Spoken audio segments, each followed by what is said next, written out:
subsídios. Lições Bíblicas Adultos. Meus queridos irmãos, eu quero cumprimentar a todos com a paz do Senhor Jesus. Quero externar minha gratidão a Deus pela vida de todos os inscritos aqui do canal Rascunho DBD. Você está no canal Rascunho DBD, eu sou o pastor Edivaldo Pereira. E nesta oportunidade estaremos comentando a lição de número 8, lição da classe dos adultos da revista da CPAD, Casa Publicadora das Assembleias de Deus. Tá? Estamos trabalhando a questão dos patriarcas, os homens dos quais o mundo não era digno, né? Escrito aí, comentado pelo pastor Reinaldo Renovado de Lima, e temos tido muito aprendizado, né, dentro dessas lições. Na lição 7, estudamos sobre a prova de fé, a entrega de Abraão. Trabalhamos também a questão do sacrifício nas classes, né, e da fé que Deus havia dado a Abraão. Haja vista que quando ele foi com seus moços, ele disse, fiquem aqui, e vamos ali, eu e o moço voltaremos para vós. E ele ia sacrificar o menino, e Deus proveu um carneiro, tá? Muito bem, Gênesis 22, versículo 13. Tem algumas traduções de Bíblia, tipo a Tebe ou a Nova Jerusalém, elas falam de cordeiro mesmo, tá? Mas as demais Bíblias falam no versículo 13 do capítulo 22, que era o cordeiro. Mas hoje nós estaremos estudando a lição de número 8, que tem como título Isaac, herdeiro da promessa. Nós vamos, desse texto em diante, nós vamos observar que Isaac vai se desvencilhando, né? A história Isaac vai sobrevivendo sozinho, né? E podemos observar que isso vai acontecendo porque todo o legado de Isaac até agora estava sempre atrelado a Abraão. No capítulo 26, Deus já trabalha a questão do ciclo, né, de Isaac propriamente dito, né? E nós vamos observar que ele está em Gerar, tem Bíblia que fala de Gerara, né? E assim sucessivamente. Então vamos ver algumas particularidades. Vamos aqui. Isaac mentiu, como seu pai mentiu, né? Qual era a função de Isaac? Isaac era herdeiro da promessa. Está escrito, depois subiu dali a Berseba e apareceu-lhe o Senhor naquela mesma noite. E diz o Senhor a Abraão, teu pai, não temas, porque eu sou contigo, e abençoarei e multiplicarei a tua semente por amor de Abraão, meu servo. Então edificou ali um altar, e invocou o nome do Senhor, e armou ali a sua tenda, e os servos de Isaac cavaram um poço ali. Observe que os filisteus já perseguiam Isaac em larga escala, e ele, de novo, outra vez, ele vai e cava poço novamente, não é? E podemos observar que dentro desse contexto, Deus, ele estava em toda a esfera. Capítulo 25, capítulo 26 de Gênesis, versículo 25 a 25, 23 a 25, né? Que é esse texto que eu acabei de ler. Então, vamos ver também. E tinha muita similaridade também, assim como teve fome na época de Abraão, assim também teve fome na época de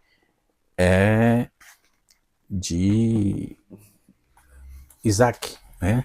E vamos ver no texto assim, houve fome na terra, além da primeira fome que já teve no tempo de Abraão, Isaac foi a Gerar, junto a Abimeleque, rei dos filisteus, e Yahvé apareceu a ele e disse, não desças ao Egito, fica na terra que eu te disser, habita nessa terra e estarei contigo, e te abençoarei, porque a ti e a tua raça, ou a tua semente, eu te darei para todas estas terras e manterei, né, o juramento que fiz a teu pai Abraão. E farei a tua posteridade numerosa como as estrelas do céu, e lhe darei todas as terras, e toda a posteridade serão abençoadas todas as nações da terra, porque Abraão me obedeceu e guardou os meus preceitos, meus mandamentos, minhas regras e minhas leis.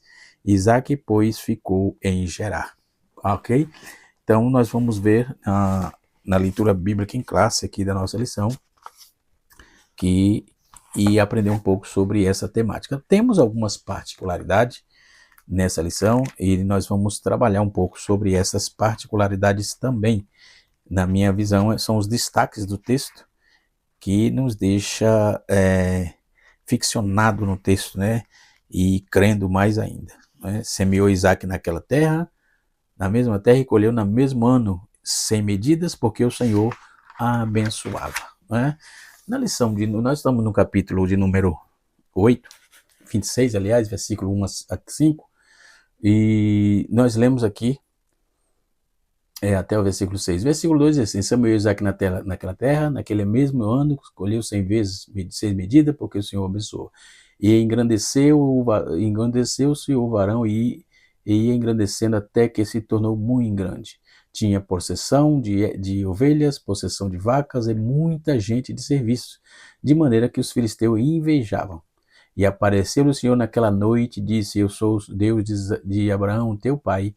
Não temas, porque eu sou contigo, abençoar-te-ei e multiplicarei a tua semente por amor de Abraão, meu servo. Então edificou ali um altar e invocou o nome do Senhor. O altar é um ponto fundamental para quando você estiver na luta. Deus está sempre assim e os homens de Deus sempre edificou altar. Então vamos ver essa proposta do que nós vamos tratar agora, certo?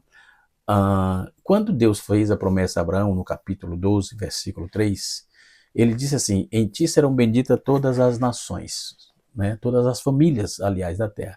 Enquanto havia problema humano, entretanto havia problemas humanos impossíveis. Sara era estéril e ambos já eram idosos. Mesmo assim, Deus reafirma a promessa e cumpre que o herdeiro da aliança nasceria de Sara, certo?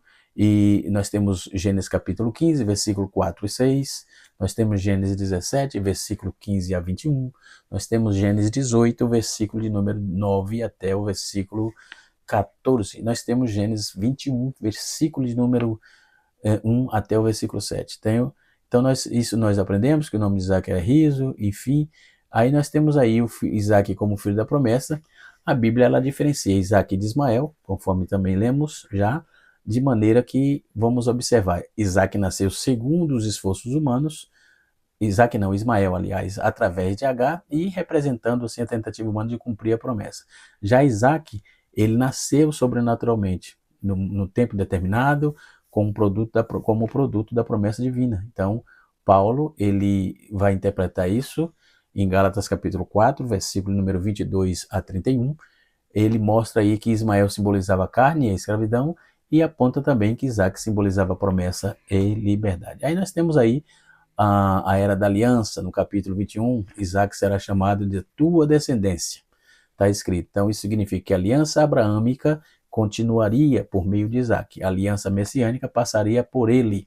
Então, Israel surgiria através de Jacó, filho de Isaac. Então, nós temos a linha da promessa aí, que ela passa por Abraão, Isaac, Jacó, Judá e Messias. Né? Messias. Então, essa é a linha da promessa. O sacrifício de Isaac temos no capítulo 22, vamos passar que já passamos por ele na lição passada, e aí temos uma tipologia também, que também tratamos na lição passada, e aí Isaac dá continuidade da fé, que permanece da promessa, a continuidade da aliança, a finalidade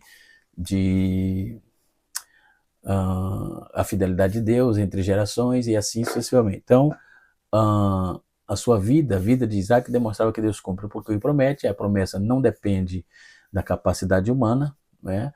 A herança espiritual ela era de forma que é recebida pela fé, e aí nós temos todo o trâmite em que Deus age dentro do impossível.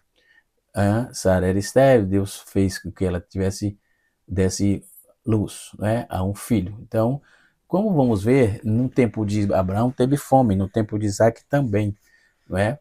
O relato da fome nos dias de Isaac encontra-se no capítulo 26, versículo 1, que dizia: havia fome na terra, né? Além da primeira fome nos dias de Abraão, por isso foi Isaac a Abimeleque, rei dos filisteus, em Gerar. Né? A Bíblia de Jerusalém fala Gerara, né? A Bíblia Tebe também trabalha na mesma proposta. Bíblia Tebe é a tradução ecumênica. Né? Nós vamos observar que a fome que havia na terra ali, além da primeira, né? Essa passagem ela possui uma importância histórica, esse texto, teológica e espiritual. Né? ela conecta com a experiência de Abraão, de Isaac, com a de seu pai, mostrando que o herdeiro da promessa também enfrenta crises e provações. Isso dá uma consistência, né? Aí nós temos uma nova fome e uma nova provação. Né? No tempo de Abraão, uma, e no tempo de Isaac, outra, obviamente. Né? A fome nos dias de Abraão está no capítulo 12 de Gênesis. A fome nos dias de Isaac está no capítulo 26, né? A partir do versículo 1. Então, isso revela que a promessa divina não elimina dificuldades.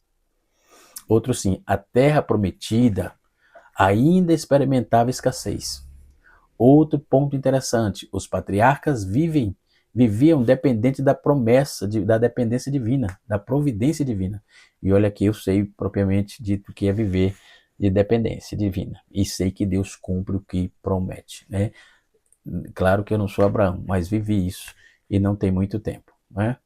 Aliás, vivo isso. Né? Então a fome no Antigo Oriente ela frequentemente significava seca, perda da colheita, morte de rebanho, migração forçada, o pessoal saía para não morrer de fome, para tentar vida lá fora, em outros lugares, assim como aconteceu uma migração muito grande para o Sudeste, o pessoal saindo do Nordeste, né?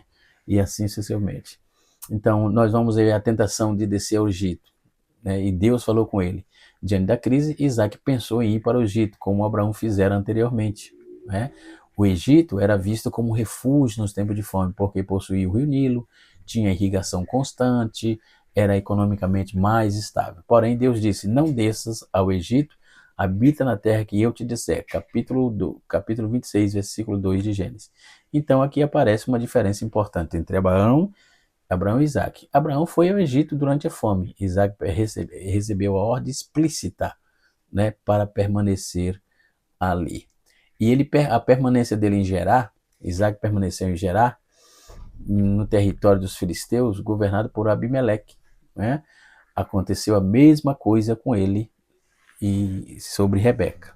Né? Ele acabou mentindo, ele não omitiu, ele mentiu mesmo. Eu entendo que Abraão não mentiu claramente, Abraão omitiu, deixou de falar. Ele tinha duas possibilidades, falou uma só. Né? Então Deus estava ensinando a dependência, a obediência, a confiança em meio à escassez. Então a promessa foi reafirmada de novo, outra vez. Porque a ti e a tua descendência darei toda esta terra. Capítulo 26, versículo 3. Deus reafirma a promessa. A fome não anulava a aliança. Ponto. Então a colheita era de forma sobrenatural, é isso? Então o ponto central do capítulo é extraordinário, porque e semeou Isaac naquela mesma terra e colheu naquele mesmo ano sem medidas. No capítulo 26, versículo 12. Isto é impressionante porque havia fome, condições desfavoráveis, crise econômica, mesmo assim Deus abençoou. Então a obediência de Isaac trouxe prosperidade em meio à crise. O texto enfatiza muito claro, o Senhor o abençoava. Né? O Senhor o abençoava. Então esse aspecto teológico da fome, né? De a pronta para a promessa não elimina provas, ser o herdeiro da promessa não significa ter ausência de escassez ou de dificuldade, tá? Hoje se vende uma ideia de que quem está passando dificuldade está sem a graça de Deus, está sem a proteção de Deus. Isso é mentira, tá certo? Está provado nos textos tanto históricos como textos do Novo Testamento. Isaac era um filho da promessa, mas ainda enfrentou fome, medos e conflitos, né? Então Deus prova a fé no ambiente de escassez. A fome se torna um teste e a confiança nos recursos humanos, né? Ou seja, confiar na direção, tem que deixar de confiar nos recursos humanos e confiar na direção divina, na direção de Deus. Então a obediência precede a provisão. Primeiro Isaac obedece, depois Deus prospera. Então primeiro obedecemos, depois Deus prospera. Então a bênção vem associada à permanência na vontade divina, certo? E nós vamos observar dentro dessa questão de Isaac e Abraão, não é? Isaac no capítulo 12, o Abraão no capítulo 12 aparece, Isaac no capítulo, a fome no capítulo 12 de Gênesis, e no caso de Isaac no capítulo 26. Abraão desce para o Egito e Isaac é proibido de ir ao Egito. Ele tinha medo em relação à esposa, o mesmo pecado que foi com Rebeca, o Isaac cometeu. Deus preservava a promessa, e no capítulo em Isaac Deus preserva a promessa. Então o texto mostra padrões familiares se repetem, mas também como Deus continua fiel, apesar das fragilidades humanas, né?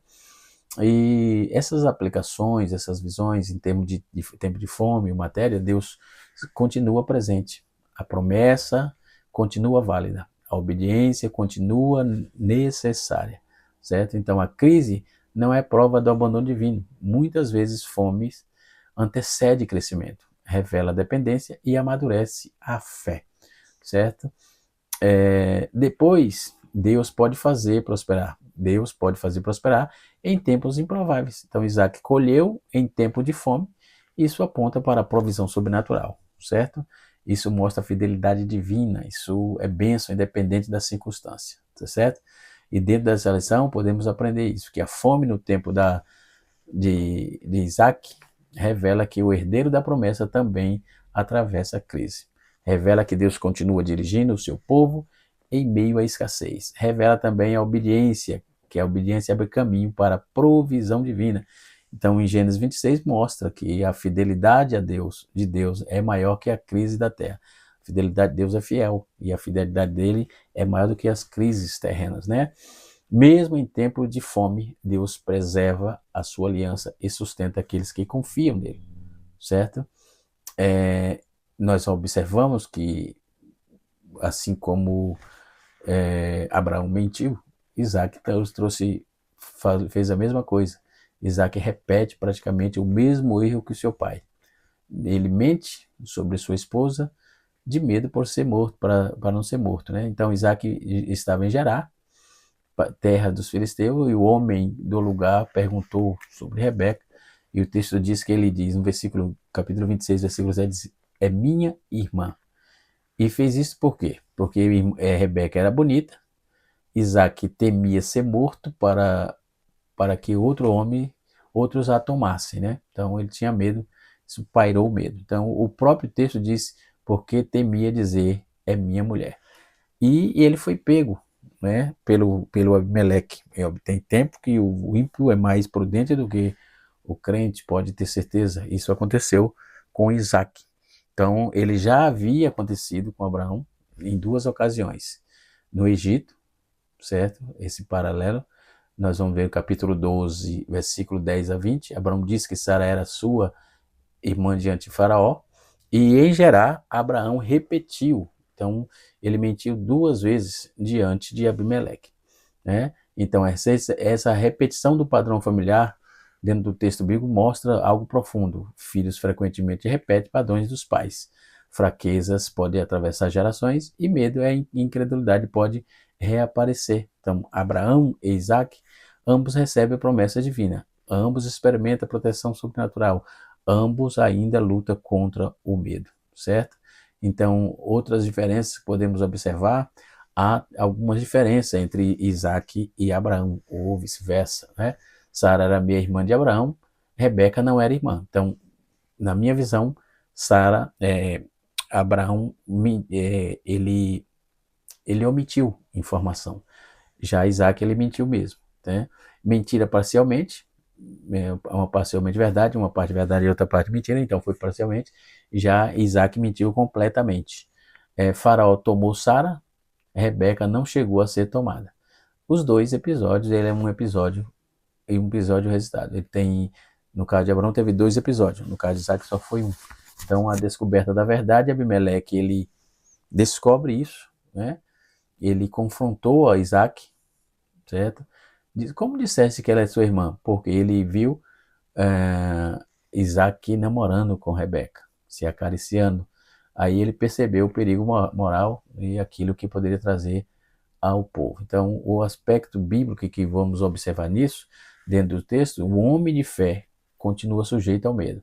A promessa divina não elimina a fragilidade humana. Deus preserva a sua aliança apesar das falhas humanas. Isso também é importante. A fragilidade da aliança dependia de Deus, né?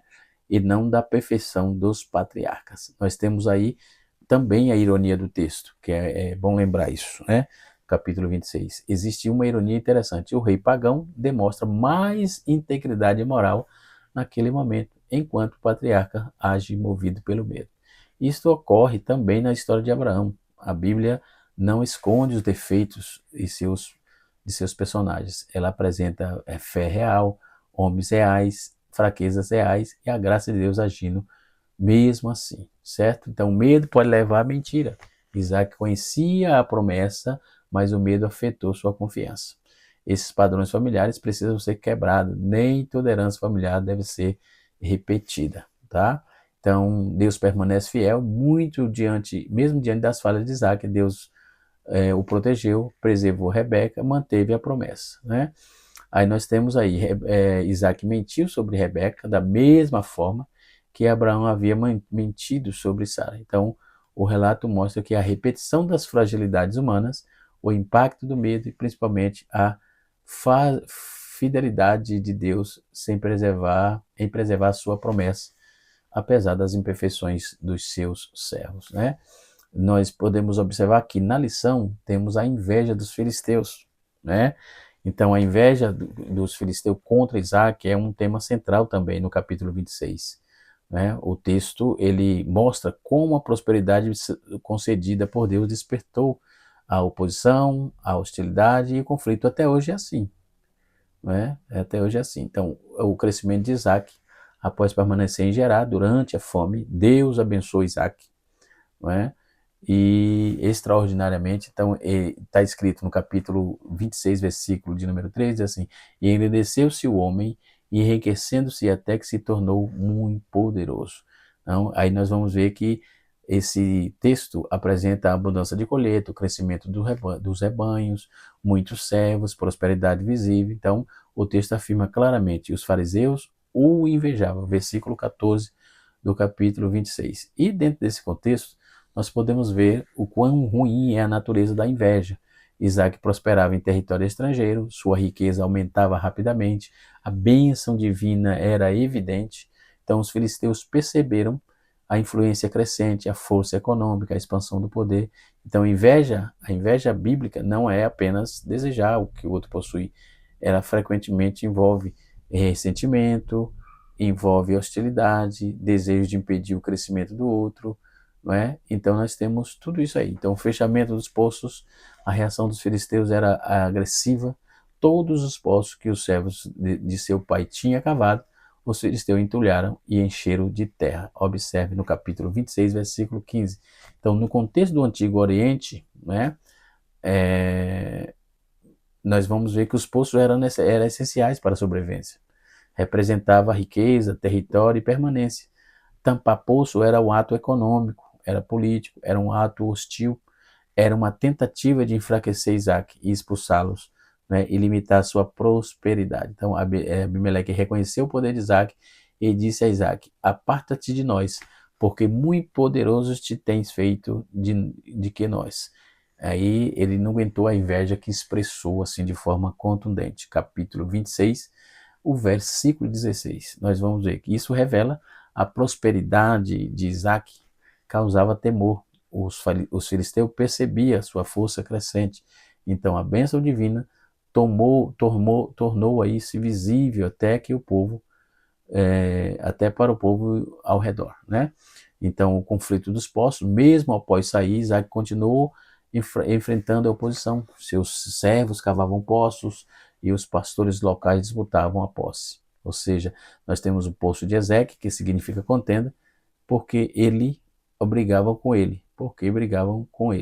O poço de Sitna significava inimizade e acusação, mostra o aumento da hostilidade. O poço de Rehobote, finalmente houve espaço e paz. O nome significa largueza e lugar amplo, ou amplo lugar, enfim, né? Nós temos também, então Isaac declarou: porque agora nos alegrou o Senhor, capítulo 26, versículo número 22. Aí Isaac tem uma postura, e a postura de Isaac era algo notável dentro do texto. Nós podemos observar que fica claro isso aí em larga escala aqui no texto, né? E eu vou fazer uso agora do livro de apoio. Nós vamos observar aqui algo notável no texto é apresentado. Isaac evita confrontos violentos, porque Isaac era manso, ele prefere afastar-se a iniciar a guerra, ele preserva até encontrar espaço. Então ele demonstra paciência, mansidão, confiança na provisão divina, né? E podemos observar que sua segurança não estava apenas nos poços, mas estava nas promessas de Deus. Então a bênção pode despertar oposição. Prosperidade de Isaac trouxe inveja. Na Bíblia frequentemente aponta isso. O favor divino gera resistência, crescimento, desperta adversidade. Deus sustenta em meio à oposição. Poços fechados, disputa, inveja, Deus continua abrindo caminhos, tá certo? Não adianta. Se Deus dispôs a abençoar, é ali que Deus vai fazer os seus inimigos, né, verem, contemplarem, observarem, né? Aí Isaac abre poço, conforme está escrito aqui no texto. Então nós vamos observar os seus significados, conforme vimos. Aí na promessa, a promessa é maior do que a hostilidade humana. Os filisteus tentaram impedir que Isaac, mas ele tentaram segurar, fazer de tudo, mas não puderam cancelar a bênção, não puderam impedir o cumprimento da promessa de Deus, né? Podemos observar isso dentro dessas aplicações espirituais, dessas visões bíblicas. Nós temos a aplicação espiritual. Nem toda oposição significa ausência de Deus. Às vezes a resistência aparece justamente porque existe um crescimento, tá? E como se diz aí popularmente, crente, salvo e obediente é igual pandeiro. Quanto mais bate, mais aí que faz festa, não é? Glória a Deus. E assim, sucessivamente, observando essas lições da vida de Isaac, podemos observar que vivemos isso também. Glória a Deus, né? Nós vamos observar que a perseverança vence a contenda.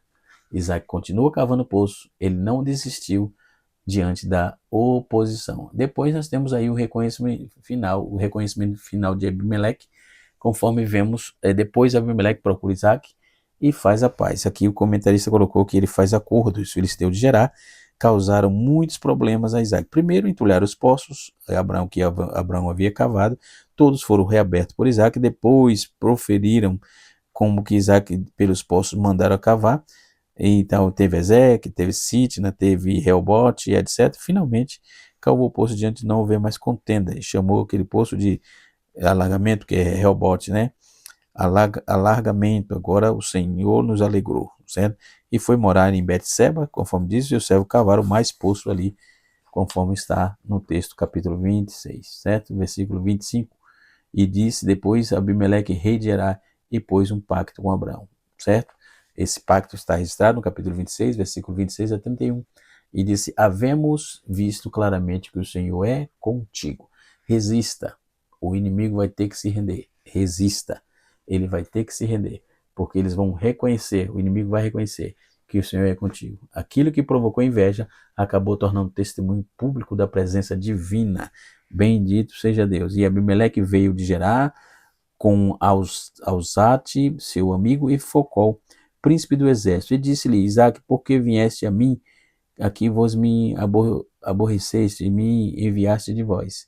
E eles disseram, havemos visto na verdade que o Senhor é contigo, pelo que dissemos, haja agora juramento entre nós é a ti, e façamos concerto contigo, que não nos faça mal, como nós não te temos tocado, como fizemos somente o bem, e deixamos de ir em paz. Agora tu és bendito do Senhor.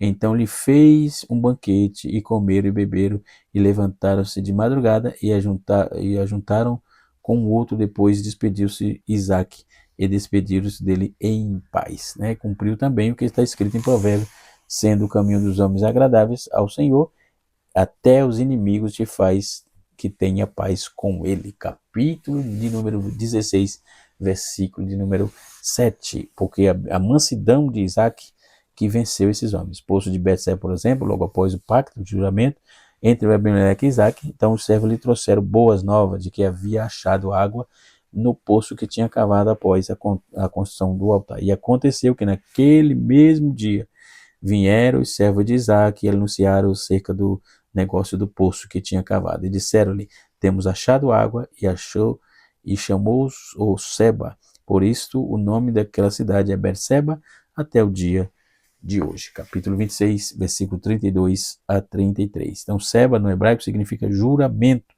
Esse último poço aberto pelo servo de Isaac foi denominado Poço do Juramento, né? E podemos ver que a inveja dos filisteus contra Isaac mostra como uma bênção divina, né? Como uma bênção divina era com ele e desperta a oposição, a prosperidade, enfim. O texto, o mesmo Deus continua sustentando o seu servo em meio às hostilidades, né? Então, homens que podem fechar o poço, mas não podem impedir o propósito de Deus, né? E haverá um reconhecimento conforme vimos aqui. Aí Deus aparece a Isaac, está na lição, está no texto, e as aparições de Deus a Isaac são menos decisivos para confirmar a continuidade da aliança, são momentos decisivos, aliás, menos não, são momentos decisivos para Deus confirmar a aliança, né, que foi feita com Abraão, embora Isaac seja menos destacado na narrativa de Abraão e Jacó. Deus fala diretamente com ele e reafirma promessas patriarcais, entendeu? Então, a primeira aparição durante a fome, capítulo 26, versículo de 1 a 5. Não, enquanto havia fome na terra, Isaac pensava em descer ao Egito. Então, o Senhor lhe apareceu e falou com ele no capítulo 26, versículo número 2. Né? E o que disse Deus, então? Não desça ao Egito. Deus ordena, não desças ao Egito. Isso exigia confiança, dependência, obediência em meio à crise. Então, ele permanece na terra, Deus manda que Isaac habite onde ele determinasse. E a promessa não dependia de circunstâncias econômicas, né? Mas dependia de obediência, né? Então, a reafirmação da aliança abraâmica, vamos ver que Deus promete dar aquelas terras, multiplicar sua descendência, abençoar todas as nações através dela. Então, a mesma promessa dada a Abraão agora é reafirmada a Isaac. Então, podemos ver, na manifestação mostra que Isaac não vivia apenas da fé herdada. Ele precisava de experiência pessoal com Deus. Então a aliança era hereditária, mas o relacionamento precisava ser individual. Segunda aparição, lá em Berseba. Deus aparece de novo a Isaac, depois dos conflitos com os filisteus, na disputa dos poços, né? Deus aparece novamente no capítulo de número 23, versículo 23, capítulo 26, versículo 23 a 25. Na mesma noite lhe apareceu o Senhor. Então, essa mensagem divina diz: eu sou o Deus de Abraão. Deus se apresenta ligando Isaac à história da aliança. Isso reforça a continuidade, a fidelidade e a identidade espiritual, tá certo? Não temas, a expressão aparece frequentemente dentro da teofania bíblica. Provavelmente Isaac sentia insegurança, enfrentava tensões com os filisteus e temia instabilidade. Deus traz segurança. Ele disse: eu sou contigo. Do centro da promessa não era apenas prosperidade, mas perseverança divina. Presença, aliás, divina. Então a resposta de Isaac foi: após a aparição, edifica um altar, invoca o nome do Senhor, arma a sua tenda e cava poço. Muito bem. Aí nós temos o altar, ele representava adoração, consagração e reconhecimento. E o poço, ele dá continuidade à vida, permanece na terra e confiança na provisão. Essas características das aparições de Isaac, que Deus apareceu a Isaac, diferentes de Abraão e Jacó, porque Isaac recebe menos revelações registradas, porém suas experiências possuem marcas importantes. Por exemplo, no aspecto do contexto, crise e oposição. Na ênfase, nós temos a continuidade, né, da aliança. Na palavra central, a palavra central é não temas, e a resposta humana é adoração e permanência. Então, assim fazendo, não tem como dar errado. Isaac, como herdeiro da promessa, essas aparições, ela confirma que Isaac não era apenas um filho biológico de Abraão, era o portador legítimo da promessa. Então, Deus confirma terra, descendência e bênção universal. Terra, descendência e bênção universal. E nós podemos ver que Deus aparece em tempos difíceis. Então, as revelações, ela ocorre durante a fome, da perseguição e nos conflitos. Não era em banquetes, era nas lutas mesmo, né? Então, a presença de Deus, ela traz direção. Deus não apenas ele consola Isaac, ele orienta onde permanecer, o que fazer, como confiar. Deus fala onde permanecer, e o que fazer e como confiar. Isso é importante. Então, a verdadeira segurança está na presença divina, né? Poços poderiam ser fechados, terras poderiam ser disputadas, mas a promessa permanecia firme, né? E nós vamos observar que dentro desse paralelo, né, que as palavras dadas a Isaac, ela antecipa temas recorrentes na Bíblia. Não temos porque eu sou contigo. Essas mesmas promessas aparecem com Jacó, com Moisés, com Josué, nos profetas, né? E ela ganha plenitude em Jesus Cristo. E ele diz, eis que estou convosco todos os dias. Mateus capítulo 28, versículo de número 20. Então Deus continua, né, sendo Deus em todas as esferas, certo? Dentro desse contexto, eu finalizo trazendo o contexto histórico do capítulo 28, capítulo 26, né? Esse capítulo ele situa-se após a morte de Abraão, né? O casamento, aí tem o casamento de Isaac e Rebeca. Depois nós temos antes da narrativa principal de Jacó. Então, Isaac aparece como o herdeiro da promessa, o elo entre Abraão e Jacó e o preservador da aliança. Então, essa estrutura bíblica, nós temos fome e aparição divina, renovação da promessa, mentira sobre Rebeca, medo e fragilidade, prosperidade de Isaac, bênção divina. Nós temos a inveja e poço, nós temos o conflito e perseverança, nós temos Deus aparece em Berseba, e Deus confirma, essa é a confirmação da aliança. Então, aliança com Abimeleque e o reconhecimento público de Abimeleque. Então, é Abimeleque, aliás. Depois nós temos o casamento de Esaú e assim se você segue, trata a atenção familiar e espiritual, né? A fome e a proibição do Egito, havia fome na terra, então ele relembra que a experiência de Abraão no capítulo 12, né? Deus relembra ele. Então, no Antigo Oriente, a fome significava ameaça à sobrevivência, frequentemente levava a migrações. Não desças ao Egito. O Egito simbolizava segurança econômica, estabilidade agrícola, não é? E solução humana para a crise. Deus manda Isaac permanecer em Canaã. O significado aí é que a promessa exige confiança, permanência e dependência acima de tudo, tá certo? Depois vem a mentira, conforme eu já disse, ela é minha irmã, mas ele repete a falha de Abraão. Então, a fragilidade humana, repetição geracional e a atenção das promessas. Então, dentro dessa questão, a ironia aparece aí, que parece que o ímpio tinha prudência maior, uma prudência moral naquele momento do que o patriarca. Então a Bíblia não idealiza seus heróis, pelo contrário, são naturais e acontece tanto o bem como o mal. Então Deus, ele colheu sem medida porque da provisão de Deus, a prosperidade de Isaac. Que Deus em Cristo nos abençoe, que o Espírito de Deus continue falando nos nossos corações. Canal Rascunho da EBD, ensinando para transformar vidas. Deus os abençoe e até a próxima aula, se Deus assim nos permitir.